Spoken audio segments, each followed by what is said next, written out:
Marwadi university మంచి భవిష్యత్తు కోసం తెలుగు విద్యార్థులు ఇష్టపడే యూనివర్సిటీ. కాల్ 9059052378 9059052379. నమస్తే, welcome to I dream social spotlight with కవిత.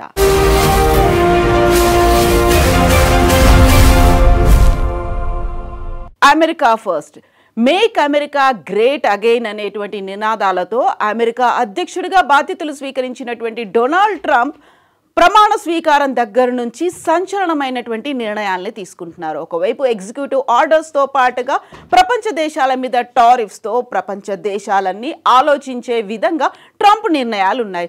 అయితే వచ్చే వారంలోనే ట్రంప్ మరికొన్ని నిర్ణయాలు తీసుకోబోతున్నారు. అందులో ప్రపంచ దేశాల మీద ట్రావెల్ బ్యాన్ అనేది విధించే అవకాశాలున్నాయనేటువంటి వార్త పెద్ద సంచలనంగా మారింది. నిజంగా ట్రావెల్ బ్యాన్ ఏ దేశాలకు వర్తిస్తుంది, రెడ్ సిగ్నల్లు ఎవరికి ఇవ్వబోతున్నారు? మనతో పాటుగా ఉన్నారు centre for human security studies founder doctor Ramesh Kanneganti గారు.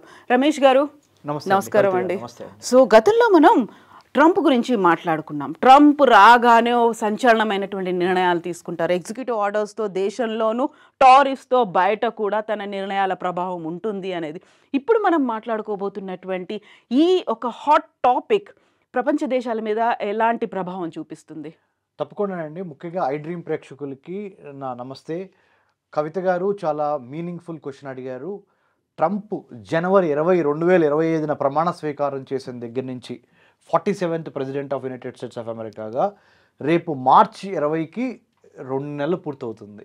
ఎగ్జాక్ట్లీ జనవరి 20న ప్రమాణ స్వీకారం అయింది. జనవరి 20 నుంచి మార్చ్ 20కి ఈ 60 డేస్లో అంటే 2 నెలల వ్యవధిలో ఇంకొక 4 రోజుల తర్వాత ఆయన తెలిసిన సమాచారం ప్రకారం కాబట్టి according to the reliable information that we have codified, అర్థం ఏంటంటే department of homeland security, national intelligence agency of United States of America, అన్నిటికీ మించి justice department, immigration customs executive agency ICE అంటారు, ఐసీఈ, తర్వాత US customs and internal security చూసే agency USCIS department, United States customs and immigration service USCIS, ఇవన్నీ కలిసి ఒక ప్రపంచాన్ని red స్టేట్స్గా, ఆరెంజ్ స్టేట్స్గా, ఎల్లో స్టేట్స్గా డివైడ్ చేసి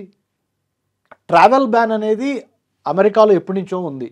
అంటే పలానా దేశానికి కరువు కాటకాలు ఉన్నాయి, లేకపోతే అంటువ్యాధులు ఉన్నాయి, లేకపోతే అక్కడ పొలిటికల్ వైలెన్స్ ఎక్కువగా ఉంది, క్రైసిస్ ఉంది అంటే న్యాచురల్ డిజాస్టర్స్ని, మ్యాన్మేడ్ డిజాస్టర్స్ని ఉద్దేశిస్తా కొన్ని దేశాలని వాళ్ళు ఆల్రెడీ ఇదివరకే ట్రావెల్ బ్యాన్ విధించడం అనేది it's very common thing. But what is so special under this leadership, Trump 2.0లో ఏముంది అంటే వీళ్ళు ఏమంటున్నారంటే అమెరికాకి ఆదాయం చేకూర్చని రాష్ట్రాలు, దేశాలు, అమెరికా యొక్క వర్తక వాణిజ్య వ్యాపారాలు లేకుండా అమెరికా మీద డిపెండెంట్ అయి బతుకుదామని వేరే దేశాల నుంచి అమెరికా వచ్చి స్థిర నివాసం ఏర్పరచుకుందామన్నా, ఇక్కడ ఏదన్నా వచ్చి చదువుకుందామన్నా, ఉద్యోగాలు చేద్దామన్నా, అంటే అమెరికా యొక్క శక్తి సామర్థ్యాలను ఉపయోగించుకొని తమ జీవన ప్రమాణాలను మెరుగుపరుచుకుందాం అనుకుంటున్న ఏ దేశానికైనా ట్రంప్ 2.0లో రేపు మార్చి 20 నుంచి ఒక షాక్ ఇవ్వబోతున్నారు. మీరు అన్నట్టుగా నెక్స్ట్ వీక్ ఇవాళ 15th of March, ఇంకొక 5 రోజుల తర్వాత ఏమవుద్దంటే ఇందాక చెప్పిన 4-5 డిపార్ట్మెంట్లు మల్టీ ఏజెన్సీ కోఆర్డినేషన్ మ్యాక్ దాని ప్రకారము justice department, immigration department, intelligence department, federal bureau of investigation ఇవన్నీ కలిసి ఏం చేస్తున్నాయి అంటే ట్రావెల్ బ్యాన్తో పాటు వీసాలు, ఈ దేశాలకి వీసాలు ఇవ్వటం అనేది చాలా కష్టమైపోతుంది అనే దాని మీద వాళ్ళు వెరీ గుడ్. సో దాన్ని మీరు ఇక్కడ చూడొచ్చు మన ప్రేక్షకులందరూ. Afghanistan, Bhutan, Cuba, Iran, Libya, North Korea, Somalia, Sudan, Syria, Venezuela and Yemen, ఈ దేశాల నుంచి ఈ 11 దేశాల నుంచి ఎవరు రెడ్ కేటగిరీలో ఉన్నాయి. అంటే అర్థం ఏంటంటే వీసాలు ఈ దేశానికి ఇవ్వటం అనేది చాలా కష్టమైన పని.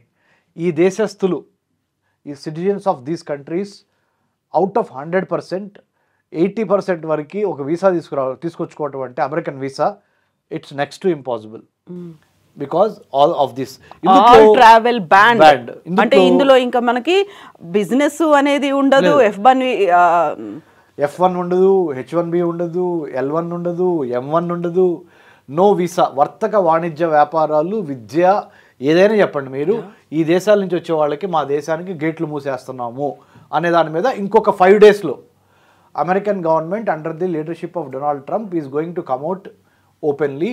సో ఫార్ ఈ 4-5 ఏజెన్సీస్ ఇందా మెన్షన్ చేసినవి లోపాయకారిగా పనిచేస్తున్నాయి, అంటే డిస్క్రీట్గా పనిచేస్తున్నాయి. రేపు 20 March తర్వాత they will make an announcement saying that this will be stamped, these countries will not, అంటే సిటిజన్స్ ఫ్రమ్ దీస్ కంట్రీస్, ఈ దేశాల్లో ఉన్న పౌరులు అమెరికాకి డోర్లు బందు, అధికారిక ప్రకటన రాబోతున్నది. ఇది రెడ్ అండి. Next orange, Belarus, Eritrea, Haiti, Laos, Myanmar, Pakistan, Russia, Sierra Leone, South Sudan, Turkmenistan. ఇది ఒక సెంట్రల్ ఏషియన్ కంట్రీ. రష్యా అందరికీ తెలిసిందే, former union of socialist Russia, Putin గారి ఇల్లు. పాకిస్తాన్ మన దాయాది నైబర్ మనది. Belarus, Eritrea, Haiti, Laos, Myanmar కూడా మన సౌత్ ఏషియాలో ఒక ఇంపార్టెంట్. వీటికైతే ఆరెంజ్ అంటే పూర్తిగా కాదు, వీసా షార్ప్లీ రిస్ట్రిక్టెడ్, చాలా రిస్ట్రిక్షన్తో ఈ దేశాల నుంచి ఉన్న పౌరులకి with many restrictions you will be given a visa. అది ఇక్కడ. కానీ ఇక్కడ కొసమెరుపు ఏంటంటే, ఒక పక్కన ట్రంప్కి, ఇంకో పక్కన రష్యన్ ప్రెసిడెంట్ పుతిన్కి మంచి ఒక రకమైన అండర్స్టాండింగ్ ఉందనేది ఉంది. ఇప్పుడు కొంచెం ఫ్రెండ్షిప్ డెవలప్ అయింది, ఆరెంజ్లో ఉన్నారు. సో దీన్ని ఎట్లా రిజాల్వ్ చేస్తారనేది చూడాల్సిన అంశము. పాకిస్తాన్కి సంబంధించి అయితే మనం చెప్పేది ఏముంది, it's a failed state. Pakistan is a failed state, అంటే అక్కడ సివిల్ సొసైటీకి మన్నం లేదు, ఆర్మీ కానీ సపోర్ట్ చేస్తూ ఉంటుంది, ఆర్మీ పరిపాలిస్తూ ఉంటుంది. అమెరికన్ సపోర్ట్ లేకపోతే పాకిస్తాన్ కుప్పకూలిపోయే అవకాశం ఎక్కువగా కనపడుతుంది. సో పాకిస్తాన్ అందుకని ఆరెంజ్లో ఉంది. ఇకపోతే ఎల్లో స్టేట్స్లోకి వచ్చే 60 days టు అడ్రస్ కన్సర్న్. ఒక 60 రోజుల్లో ఈ దేశాల వాళ్ళు ఒకవేళ అప్లై చేసినా ఎటువంటి కన్సర్న్స్ ఉన్నా వాటిని మనం పరిగణనలో తీసుకుంటామని చెప్పారు వాళ్ళు. Angola, Antigua, Barbuda, Benin, Burkina Faso, Cambodia, Cameron, Cape Chad republic. అంటే మీరు ముఖ్యంగా చూస్తే అమెరికాకి లాభం చేకూర్చని ఏ దేశాలైనా వర్తకంగా, వాణిజ్యంగా, వ్యాపారంగా, విద్యాపరంగా, STEM, science, technology, engineering, mathematics, మెడిసిన్లో వీళ్ళెవరికి ప్రావీణ్యత లేదు. కాబట్టి మా అమెరికా వచ్చి మా అమెరికన్ డాలర్స్ మీరు తీసుకెళ్ళి మీరు బాగుపడే కన్నా మీరు రాకపోవటం మంచిది అనేది ఇండైరెక్ట్గా చెప్పేస్తున్నాడు ఆయన. సో ఇక్కడ క్లియర్గా ఉంది. ఇక్కడ కీలకమైనటువంటి అంశం గురించి మనం మాట్లాడుకోవాలి ఇప్పుడు. When he took office on 20 January, Mr. Trump issued an executive order requiring the State Department to identify countries for which vetting and screening information is so deficient to warrant a partial or full suspension on the admission of nationals from these countries అని చెప్పారు. So ఇక్కడ చెప్పారు, he gave the department 60 days to finish a report to the White House అని కూడా చెప్పారు. ఏమని చెప్పారు ఇక్కడ, the State Department's Bureau of Consular Affairs has taken the lead and the order said that Justice and Homeland Security Departments and Office of the Director of National Intelligence were to assist with the effort. అంటే ఇందాక మీకు చెప్పాను బిగినింగ్లోనే, మన interview బిగినింగ్లోనే, అమెరికాలో ఉన్న homeland security, national intelligence council కానీ, మిగతా United States customs immigration services agency కానీ వీళ్ళందరూ కలిసి పనిచేసి అమెరికన్ ప్రెసిడెంట్కి ఒక రిపోర్ట్ ఇవ్వాలి 20 March లోపల. ఇప్పుడు మేము ఇంత మొదలు మీకు చూపించిన 3 కంట్రీస్, 3 టేబుల్స్ ఏంటంటే, ఒకటి రెడ్ కంట్రీస్ లిస్టు, ఇంకోటి ఆరెంజ్ కంట్రీస్ లిస్టు, ఇంకోటి ఎల్లో కంట్రీస్ లిస్టు. రెడ్ అంటేనేమో కంప్లీట్లీ వద్దు, అసలు మీరు ఎవరు మా దేశాలకు రావద్దు అని చెప్తున్నాడు, ఎవరికి చెబుతున్నాడు. అంటే 100% మీ వీసా రిజెక్షన్స్ ఉంటాయని చెబుతున్నాడు రెడ్ లిస్ట్.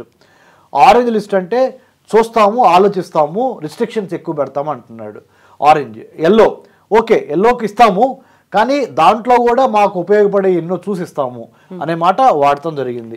ఇక్కడ క్లియర్ గా ఉంది, meaning it is due to next week అనేది. అంటే 20 March 2025 కల్లా the world will be a different place. But ikkada fortunately or because of our merit, India is not in the red list, India is not in the orange list, India is not in the yellow list. It means India is the most favored nation as of now to Trump administration. టారిఫ్ల గురించి ఆలోచిస్తే ఏం జరుగుతుంది అనేది తర్వాత ఇంకా tariffs కూడా మనం రిజాల్వ్ చేసుకుంటాము. ఎందుకంటే ఐ డ్రీమ్ ప్రేక్షకులకి కవిత గారు మీ సమక్షంలో నేను చెప్తుంది ఏంటంటే, I have done my doctorate in American studies. American government politics foreign పాలసీలో డాక్టరేట్ చేసిన వాడిగా నేను చెప్తున్నాను, అమెరికాకి ఇండియా అవసరం చాలా ఉంది. అలానే ఇండియా కూడా అమెరికా అవసరం ఉన్నది. కానీ అమెరికాకి ఇండియా అవసరం చాలా ఎక్కువగా ఉంది ఇప్పుడు. ఎందుకు అంటే మారుతున్న జియో పాలిటిక్స్, మారుతున్న జియో ఎకనామిక్స్, అంటే జాగ్రఫీ, పాలిటిక్స్, ఎకనామిక్స్, టెక్నాలజీని పరిగణలోకి తీసుకుని America is looking for solid stem courses, science, technology, engineering, mathematics, medicine. Brain power ఎవరి దగ్గర ఉంది అంటే మిషన్స్ అమెరికా దగ్గర ఉన్నాయి, ఇన్ఫ్రాస్ట్రక్చర్ అమెరికా దగ్గర ఉంది. కానీ ఆ ఇన్ఫ్రాస్ట్రక్చర్ని నడిపించగలిగిన చతురత, చాణక్యము, నేర్పరితనము, ఓర్పు, సహనము అన్ని మేళవించి ఉన్న జాతి ఏదైనా ఉందంటే అది భారత జాతి. మన ఇండియన్ ఫ్లాగ్, మన ఇండియన్ కమ్యూనిటీ, మన ఇండియన్ నేషనల్స్ ఆర్ మన Indian born citizens living in the United States of America. That's why United States of America is in a position to welcome, to seek, to request our motherland, that is India, please come and work here. And stage lo inka allu unnaru. So they will not take any chances with India because అంటే చాలా సవినయంగా వినమ్రంగా నేను చెప్పేది ఏంటంటే సరస్వతీదేవి కటాక్షం మూలాన మనకి ఉన్న నాలెడ్జ్, స్కిల్, యాటిట్యూడ్ మూలంగా భారత్ యొక్క యూత్, భారత్ యొక్క నైపుణ్యత కలిగిన వర్గాలు అమెరికా యొక్క ఆర్థిక ప్రగతికి దోహదపడుతున్నవి. They understood that Indian importance and priority and significance and relevance of India in the Committee of Nations to deal with China, to deal with any other country. Indians and India must be taken into confidence అని America understood. అయితే ఇప్పుడు మనం మాట్లాడుకుంటున్నటువంటి travel బ్యాన్కి సంబంధించి కొన్ని doubts ఉంటాయి. Trump 2.0లోనే ఇది జరుగుతోందా, Trump 1 టైంలో ఎలా ఉంది, అప్పుడు ఆ టెన్యూర్లో 4 years టెన్యూర్ అనేది ఎలా ఉంది అనుకున్నప్పుడు ఇక్కడ క్లియర్గా మెన్షన్ చేస్తోంది. So some of the countries on the draft red and orange list were sanctioned by mister Trump in his first term travel ban but many are new. చాలా వాటిని మళ్ళీ సరికొత్త అండర్లైన్ చేశారు. కొత్తగా కూడా 2.0లో చాలా కంట్రీస్ యాడ్ అయినాయి, అంటే 2025 జనవరి నుంచి.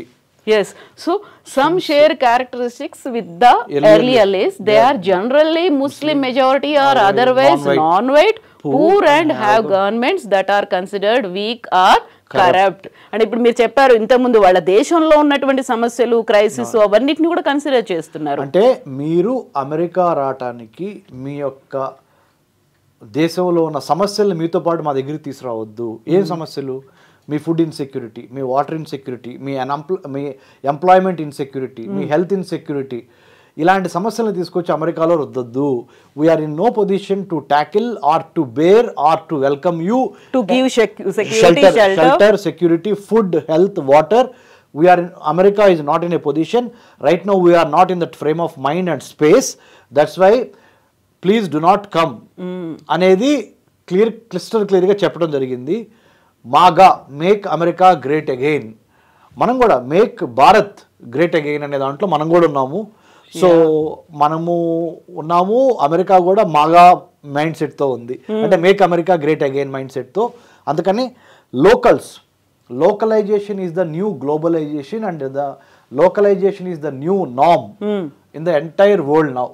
ప్రపంచంలో ఏ దేశం తీసుకున్నా సరే ముఖ్యంగా ఆ దేశస్తులకి, అక్కడ పుట్టి అక్కడ పెరిగిన వాళ్ళకి అవకాశాలు ఇచ్చిన తర్వాతే వేరే దేశం నుంచి వచ్చి మా దేశంలో స్థిరపడిన వాళ్ళకి అవకాశాలు ఇవ్వండి అనే ఈ జ్ఞానము, లేకపోతే ఈ కామన్ సెన్సు, మీరు ఏమైనా అంటారు, whatever the name you want to use, but this is what it is reflected in the policies.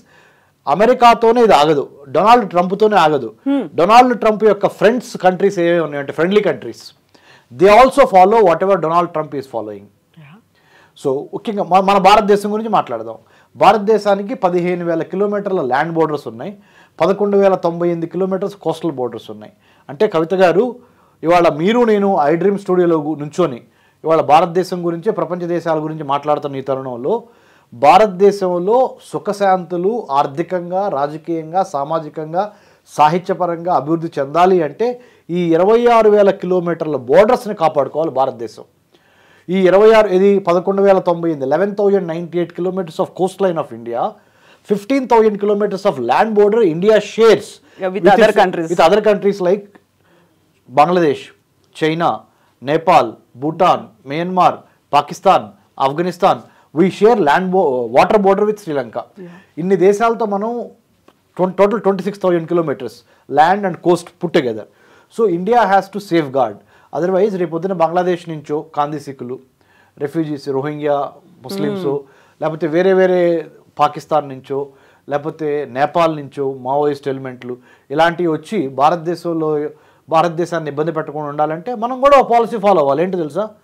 Locals first. భారతదేశంలో పుట్టి భారతదేశంలో పెరిగి భారతదేశం యొక్క సాహిత్యము, సంస్కృతికి, వాతావరణానికి ఎక్కడ పుట్టి పెరిగిన వాళ్ళకి మొదటి ప్రాధాన్యత ఇచ్చి విద్యలో కానీ, వైద్యంలో కానీ, ఆరోగ్యంలో కానీ, ఉపాధిలో కానీ అయిన వాళ్ళకి ఆకుల్లో, కాని వాళ్ళకి కంచాల్లో అనే నినాదం ఇప్పటిదాకా అమెరికాలో అమలైంది అనేది అదే ప్రచారం చేశారు. సో ఇప్పుడు ఏమంటున్నారు? అయిన వాళ్ళకి కంచాల్లో పెట్టండి, కాని వాళ్ళకి ఆకుల్లో పెట్టండి. ప్రెసిడెంట్ ట్రంప్ చెప్పేది ముఖ్యంగా చెప్తున్నాను, గ్రామంలో చదువుకోని రైతులకి ఎవరైనా ఉంటే, ఒక రకంగా ఎవరైనా నిరక్షరాస్యులు ఉంటే, మీకు తెలియని జ్ఞానం ఏమీ లేదు, మీరు చాలా గొప్ప మేధావులే. ఎందుకు? సింపుల్.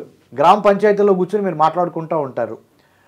అదే ప్రపంచ రాజకీయ వేదిక మీద కూడా మాట్లాడేది. ఏంటి? సింపుల్. అయిన వాళ్ళకి కంచాల్లో పెట్టండి, కాని వాళ్ళకి ఆకుల్లో పెట్టండి అని అమెరికా అధ్యక్షుడు డొనాల్డ్ ట్రంప్ చెప్తున్నాడు. ఆ నినాదంతోనే అధ్యక్ష పీఠం మీద కూర్చున్నాడు, గెలిచాడు. అక్కడ ప్రజలు కూడా ఆయన దీవించారు. ఇదే నినాదం ఏదైతే ఉందో, అంటే స్థానికులకి ఎక్కువ అవకాశాలు ఇచ్చి వేరే దేశం నుంచి ఈ దేశంకి వచ్చి సెటిల్ అయిన వాళ్ళకి తక్కువ అవకాశాలు ఇవ్వండి, స్థానికులకి ఎక్కువ ఇవ్వండి అనేది ప్రెసిడెంట్ ట్రంప్తో పాటు యునైటెడ్ కింగ్డమ్, యూకే అంటే England, Australia, Germany, France, Canada, you name, Norway, Sweden, you name any country, చాలా దేశాల్లో ఈ మార్పు మనం క్లియర్గా చూస్తున్నాము. భారతదేశం కూడా నో ఎక్సెప్షన్. మన భారతదేశంలో కూడా మొదట భారతదేశంలో పుట్టి పెరిగి భారతీయ సిటిజన్షిప్, పౌరసత్వం ఉన్న వాళ్ళకి విద్య, వైద్యం, ఆరోగ్యం, పర్యావరణము, ఉపాధి కల్పించండి.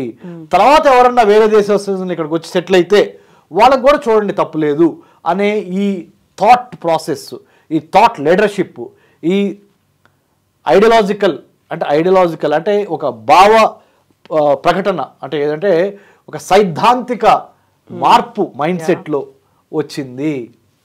So thank you so much Ramesh గారు. మనకు కావాల్సినటువంటి ఒక చాలా క్రూషియల్ ఇంపార్టెంట్ ఇన్ఫర్మేషన్ ని మా వ్యూవర్స్ తో షేర్ చేసుకున్నందుకు thank you so much. And we will discuss more on America and Trump policies గురించి. Thank you so much.